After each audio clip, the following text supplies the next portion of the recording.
Welcome to news 360. నేను మీ Pawan Krishnamurthy. GHMC పరిధిలోనే కాదు మొత్తం యావత్ తెలంగాణలో ప్రస్తుతం వినిపిస్తున్నటువంటి మాట హెయిల్ హైడ్రా. దీన్ని కేవలం హైదరాబాద్ మాత్రమే ఎందుకు పరిమితం చేశారు, మొత్తం రాష్ట్ర వ్యాప్తంగా దీన్ని విస్తరించండి అని చెప్పి ప్రజలందరూ ముక్తకంఠంతో కోరుతున్నారు. హైడ్రాకి అనుకూలంగా ర్యాలీలు కూడా చేస్తున్నారు. ఇన్నాళ్ళు కానిది రేవంత్ రెడ్డి ముఖ్యమంత్రి అయిన తర్వాత వెంటనే దీన్ని తీసుకున్నటువంటి నిర్ణయం జీవో నంబర్ 99 ప్రకారం దీన్ని ఏర్పాటు చేసి ఇక్కడ ఉన్నటువంటి చెరువులని కుంటలని ఏవైతే కబ్జాకి గురయ్యాయో వాటన్నిటిని కూడా కాపాడాలి అనేటువంటి ఉద్దేశంతో చేసినటువంటి పనిని ప్రతి ఒక్కళ్ళు అభినందిస్తున్నారు. కేవలం రాజకీయ నాయకులు కబ్జాదారులు తప్ప. న్యాయస్థానాలకు కూడా వెళ్ళారు. సరే, మొన్నటి వరకు కూడా హైడ్రా రంగనాథ్ ఐపీఎస్ ఆఫీసర్, ఆయన పని ఏంటి, ఆయన ఎటు వెళ్తారు, కేవలం ఇది అధికారంలో ఉన్నవాళ్ళు కక్ష సాధింపు చర్యల కోసం చేసేటువంటి పని అన్నటువంటి దానికి చెక్ పెడుతూ ఇది కక్ష సాధింపు కాదు, కేవలం ప్రజల ఆస్తుల్ని రక్షించడం కోసమే ఏర్పాటు చేసినటువంటిది Hyderabad disaster resource and protection assets management assets protection management అని చెప్పి దీనికి నామకరణం చేసి ఏర్పాటు చేశారు. అధికారంలో ఉన్న వాళ్ళ జోలికి వెళ్ళదు. ఇలా చాలామంది ఎమ్మెల్యేలకి, ఎంపీలకి, మినిస్టర్లకి కూడా ఈ చెరువులు, కుంటలు వీటి ఏరియాల్లో ఎఫ్టీఎల్ ఫుల్ ట్యాంక్ లెవెల్ ఏరియాలో బఫర్ జోన్లలో కూడా నిర్మాణాలు ఉన్నాయి. కమర్షియల్గానే కాదు, వాళ్ళు ఫామ్ హౌస్లు కూడా కట్టుకున్నారు అని చెప్పొచ్చింది. అలాగే కేటీఆర్కి సంబంధించినటువంటి ఆయన ఉంటున్నటువంటి లీజుకి తీసుకున్నారా, లేదంటే బినామీ కట్టడమా, లేదంటే వారికి సంబంధించినటువంటి ఏరియాలో ఉందా జన్వాడ ఫామ్ హౌస్కి సంబంధించి దానికి కూడా నోటీసులు ఇచ్చి కూలగొడతారు అన్నప్పుడు కోర్టుకు వెళ్ళి దాన్ని కూలగొట్టడానికి వీల్లేదు అని చేసినటువంటివి ఇవన్నీ కూడా హైలైట్ అవ్వడం. అలాగే కేటీఆర్కి సన్నిహితుడిగా ఉన్నటువంటి సినీ హీరో అక్కినేని నాగార్జునకి సంబంధించిన వ్యాపార సౌధం ఎన్ కన్వెన్షన్ పక్కనే మాదాపూర్ పక్కనే ఉన్నటువంటి హైటెక్ సిటీకి, ఆ హైటెక్స్ నిర్మాణాలకు పక్కనే ఉన్నటువంటి తమ్మిడిగుంట చెరువు దాదాపు 3.5 ఎకరాలు ఆక్రమించుకొని దాంట్లో చేపట్టినటువంటి భారీ కన్వెన్షన్ని నిన్న కూలగొట్టడంతో ఒక్కసారిగా హైడ్రాకి సంబంధించి మొత్తం స్టేట్ అంతా కూడా మాట్లాడుకుంటోంది. ఇంకా రాజకీయంగా అయితే చెప్పక్కర్లేదు, ఏ నాగార్జున కూలగొట్టేశారు, మిగతా కనిపించట్లేదా అంటూ మాట్లాడుతున్నారు. దానికి సమాధానంగా ఎస్, చట్టబద్ధత ఉందా అసలు, ఇలా ఎన్నో ప్రశ్నలు సంధించి మరి వీటిని ఎప్పుడు కూలగొడుతున్నారు, ఇదేం చేస్తారు, అదేం చేస్తారని మాట్లాడేటువంటి వాళ్ళకి సమాధానంగా ఐపీఎస్ రంగనాథ్ గారు ఇచ్చినటువంటి సమాధానం ఇదొక్కటే కాకుండా ఇప్పటి వరకు ఎంతమంది ప్రముఖులవి కూలగొట్టారో అన్నటువంటి అఫీషియల్ లిస్టు కూడా బయటకు వచ్చింది. దాదాపు 43.94 ఎకరాల ప్రభుత్వ ఆక్రమించబడినటువంటి ప్రభుత్వ భూమి ఈ చెరువులు, కుంటలు వీటి బెడ్లలో మొత్తం అన్నింటినీ కూడా కూలగొట్టారు. దీంట్లో బీజేపీ లేదు, కాంగ్రెస్ లేదు, బీఆర్ఎస్ లేదు, మీరు ఎవరైతే నాకేంటి, నాకు అనవసరం, చట్టం తన పని తాను చేసుకుపోతుంది, వీటిని కాపాడడమే మా లక్ష్యం అని చెప్పి తీసుకెళ్తున్నారు. ఇందులో చాలామంది పేర్లు కూడా మనకి క్లియర్ కట్గా వచ్చేసాయి.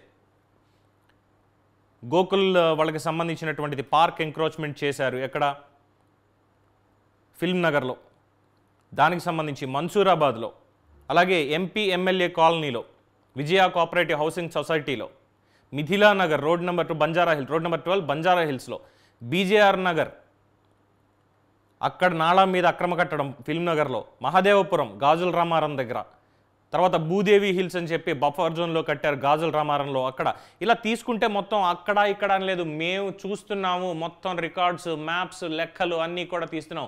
తారుమారైనటువంటివి, తప్పుడు పర్మిషన్స్ ఇచ్చినటువంటివి, అలా మాట్లాడితే చాలా వాటికి పర్మిషన్ కూడా లేదు, గవర్నమెంట్ రిజిస్ట్రేషన్ కూడా జరగలేదు అని చెప్పి ఉన్నటువంటివి అన్నిటినీ కూలగొడుతున్నాం. నెక్స్ట్ మీరు ఎంత బడాబాబులైనా మాకు సంబంధం లేదు అని చెప్పి స్పష్టం చేస్తున్నారు ఐపీఎస్ రంగనాథ్. దీనికి మద్దతుగా ముఖ్యమంత్రి రేవంత్ రెడ్డి ప్రసంగం.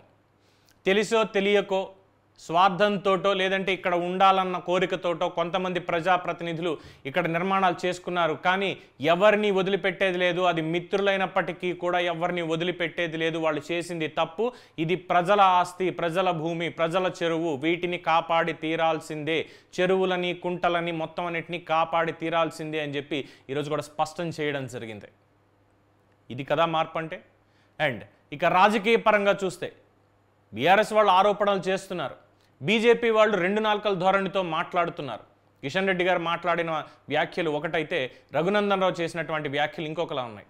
మొత్తం వీటన్నిటి మీద చర్చలు జరగాలి, పర్మిషన్లు ఇచ్చి పన్నులు కట్టించుకొని రోడ్లు వేసి ఇవన్నీ చేసి ఇప్పుడు వచ్చి కూలగొట్టేస్తున్నారు, అవకాశం వచ్చింది కదా అని చెప్పి బీజేపీ నేత కేంద్ర మంత్రి కిషన్ రెడ్డి అంటే, సుప్రీంకోర్టు ఆర్డర్లే ఉన్నాయి, నోటీసులు కూడా ఇవ్వక్కర్లేదు, 24 గంటల్లో కూల్చేయండి అని చెప్పి అన్నప్పుడు మరి వాటిని ఎందుకు కూలగొట్టట్లేదు? కూల్చి తీరాల్సిందే, నేను ముఖ్యమంత్రి రేవంత్ రెడ్డిని అభినందిస్తున్నాను అంటూ రఘునందన్ రావు. ఇది బీజేపీ వర్షన్.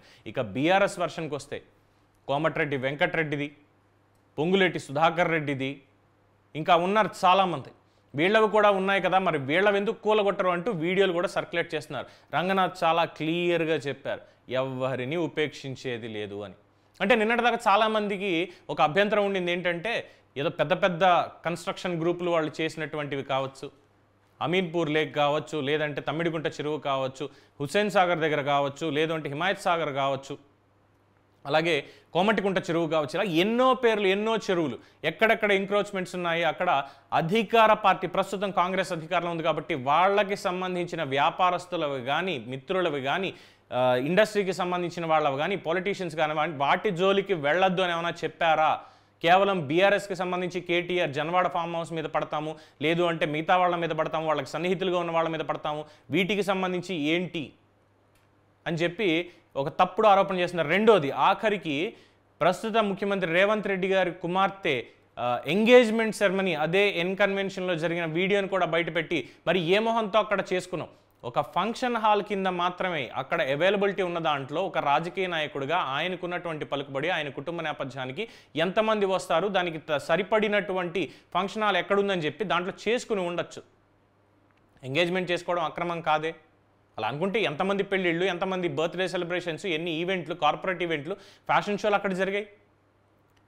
ఇక్కడ కేసీఆర్ అన్నటువంటి మాటను కూడా గుర్తు చేస్తున్నారు. అప్పట్లో మరి నాగార్జున మీద అన్నారు కదా, అక్కినేని నాగేశ్వరరావు గారు అబ్బాయి నాగార్జున పెద్ద కబ్జాకోరు అని సభలో డైరెక్ట్గా మాట్లాడారు కదా. అసెంబ్లీలో కూడా చర్చకు వచ్చింది కదా, ఎన్ కన్వెన్షన్ లాగా చెరువును కబ్జా చేసి కట్టారు అని.